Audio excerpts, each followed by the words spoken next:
I'm so sorry.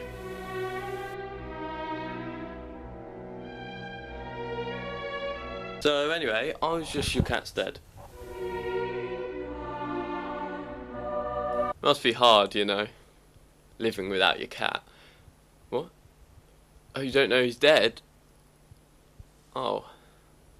Well, this is awkward.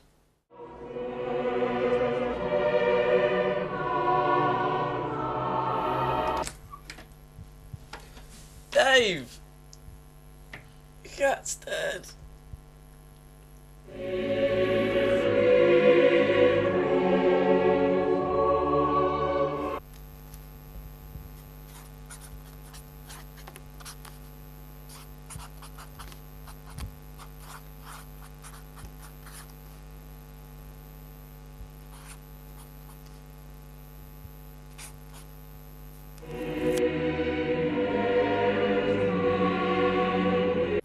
Your mum and your cat died.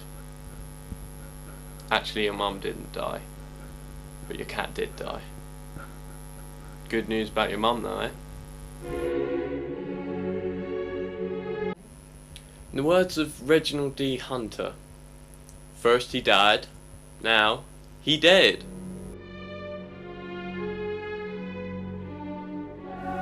What would you do if, like, your cat was, like, dead?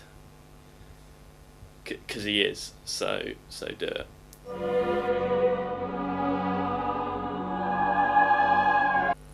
You ever thought about getting a dog?